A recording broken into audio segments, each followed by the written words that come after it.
In this WrestleTalk news, Roman Reigns' injury status is being kept a secret, multiple stars were pulled from Raw, Ollie's review of Raw, and more. Subscribe and enable notifications to always on for daily wrestling news videos so you don't miss the next time Andy Datson does the news. He did a good job yesterday. Everyone say, well done Andy with me. Well done Andy. Did you say it? Support WrestleTalk! Since the main event of WrestleMania 38, where Roman Reigns defeated Brock Lesnar for the WWE Championship and now holds both world titles, many fans have feared that Roman may have been injured during that match. With visible marks on his arm, him calling out to Heyman during the match that his shoulder was out and popping it back in on the ropes, and looking like he was in visible pain while holding the titles up at Mania and on Raw afterwards as well, this is either an incredibly well-told sell job or Roman is legitimately injured. With the booking of Roman on the Raw and SmackDown after WrestleMania coming to the sum total of "you should watch the other show," this only added to fans' fears, as it seemed like WWE was stalling for time without a solid plan in place. However, there's been a couple of new reports to attempt to shed some light on this situation, with Dave Meltzer weighing in to say that Roman wasn't injured in the match. I thought it might be a legit injury too, but I don't think Reigns is going to go in there if his shoulder's out and scream, "my shoulder's out." Mentally, he would do the opposite. I know a lot of people were talking about it afterwards, that it was like an injury finish and things like that, but no, I asked around and it was exactly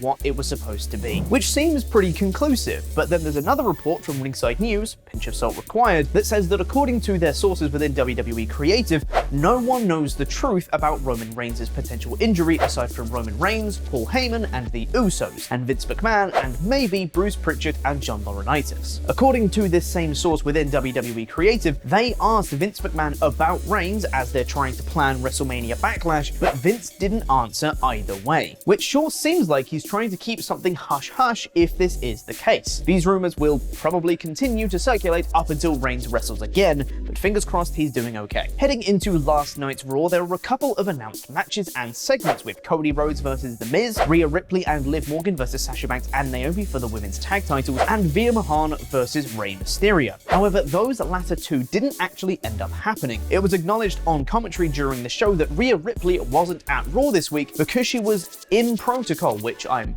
not 100% sure makes grammatical sense, and that the title match had been delayed until next week. However, Veer Mahaan faced Dominic Mysterio instead of Rey, and Rey wasn't ringside or mentioned at all on the show. Best wishes to Rey and Rhea, and I hope they're both okay, as there's been no update on their status, though with Ripley in protocol, whatever that means, you'd assume it's something to do with that bloody COVID. Someone's status who's been up in the air since leaving AEW has been Brandi Rhodes, who originally was reported to be heading back to WWE alongside Cody, but hasn't been seen yet. According to Fightful Select, Brandi was said to have productive conversations with influential WWE names while she was backstage at WrestleMania 38. She's been said to be working on her unscripted content, but has continued to also undergo in-ring training as well, so who knows in what capacity we could see her if and when she does reappear on our screens. And now, hot tag to Ollie.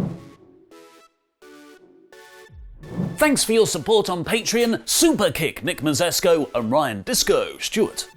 Now it's time for my review of Monday Night Raw in about 5 minutes. Just in case you're in any doubt about the extent of WWE's Cody Rhodes push, he got the main video recap package at the start of the show, a Miz TV segment, and then his first Raw match in 6 years on this episode. The first 2 hours of the show were effectively built entirely around him. WWE is making an excellent strategic play. Actually push your new signing to act as the best advertisement for other AEW stars to jump ship. Oh wait, it's only 2 weeks in. I give it 1 more week. Then it's an intergender tag feud with Brandi, Miz and Maurice for you. Cody's interactions with The Miz though were surprisingly loaded. In the WWE corner, you have a character who hasn't really evolved for 10 whole years. Stuck in the same pattern of mid-card, Maurice or John Morrison pairing. Random 3-week title run. A 3-week title run that I actually thought was 2 years ago, but then Pete read my script and said, no, Ollie, that was last year.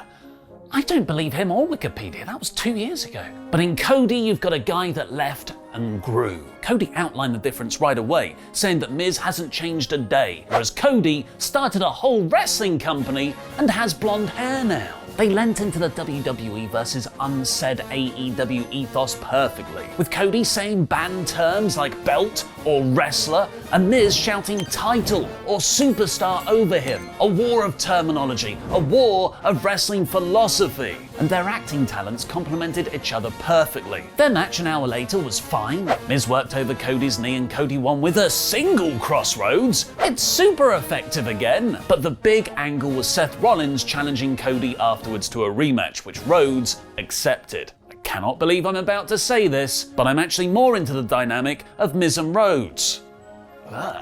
Veer came hard all over Dominic Mysterio with his cervical clutch. Look, I know the word cervical can be applied to the neck, but it's far more commonly associated with the vagina. Surely this is an intentional naming with the coming. Veer locked in the cervical clutch so hard, Dom had to be taken to hospital. I don't like saying those words together. You can say many things about the Veer character, but you can no longer say the man can't finish. Unlike WWE's House of Purple feud with AJ Styles. After attacking him on site backstage earlier in the day, AJ dominated Damian Priest in a really decently building match, where he even busted out his backflip reverse DDT. 10 minutes in though, and Priest countered a phenomenal forearm with a big boot, where he then got to one knee in the middle of the ring, looked down the hard cam while the lights turned purple, the show went to commercial, and by the time it came back the match had just Thanos clicked into the ether. WWE have done a lot of bad finishes in their time, but very few have just been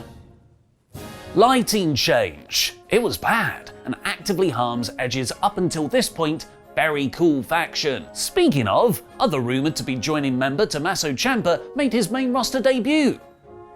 Again, in a backstage interview with Kevin Patrick, where the main focus was Ezekiel telling Kevin Owens he's not Elias. Guys, it's Tommaso Ciampa, just debut him with Edge. You don't need to do this.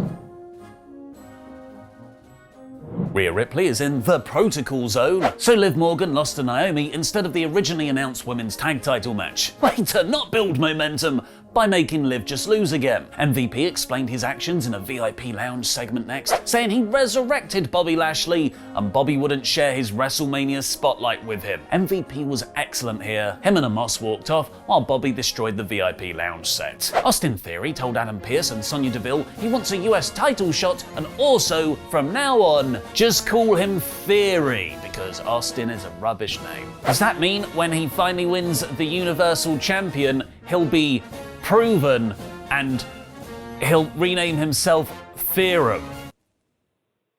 Pythagoras trigonometry joke. Bianca Belair squashed Zelina Vega, and then Sonya Deville came out to reveal her next Raw Women's title challenger as Sonya Deville. This was a cool reveal. It's something actually fresh for the division, and it might finally lead to Pierce versus Deville. After the stereo proposals 2 weeks ago, Akira Tozawa and Reggie and Tamina and Dana Brooke had bachelor and bachelorette parties. The men's stuff was incredibly lame, with WWE not even bothering to shoot the exteriors of a local club, just putting some velvet ropes outside a room backstage. Hey, I actually recognize that club. It's Raw Underground. The women's stuff was better, if a little depressing, as Nikki ASH was sucked into the 24/7 title picture's black hole of talent, trying to win the belt with a referee disguised as a stripper. R-Truth stopped the brawl and said, as an ordained minister, he'll officiate next week's wedding. Wrestling weddings are very rarely not fun. And because WWE have utterly buried their mid-card champions and all the top belts are on Roman now, it's your time, tag division, with the interbrand tag feud making for a great main event, which is well deserved as it's been the best thing on Monday night since January. First up was RK Bro quickly dispatching Alpha Academy, but then the Usos arrived in the building and challenged the Raw champions to a title unification match. The Street Profits said, well, actually, they're in line for a Raw title shot, so Randy fired up the crowd for the Profits versus the Usos right now. This was a fantastically fun 10-minute main event, with both teams trash-talking RK Bro for an extra layer of tension at ringside, and after a 3-minute stretch of very good near falls, the Usos hit a 3D to win. Randy hit an RKO on Montez in the post-match because he's a dick, and the Usos super kicked Orton to stand tall. What did you think of Monday Night Raw? Let me know in the comments. The main event tag match and the Cody Miz stuff were very good. Sometimes this felt more like the Raw After Mania than last week's actual Raw After Mania, but it was outweighed by Raw's bloated 3-hour wait, Ciampa's aimless re-debut, the awful Priest versus Styles finish, and elsewhere, just a whole lot of nothing. This week's Raw is 58%. Now go watch the pay-per-view episode of our WWE 2K22 My GM series on Parts for Known. Oh, I've got to do them this week. Oh, okay. Oh no. Oh, man. I promised Keith Lee a main event this week. And I promised Reckoning a match. Oh, no. I thought I could do those.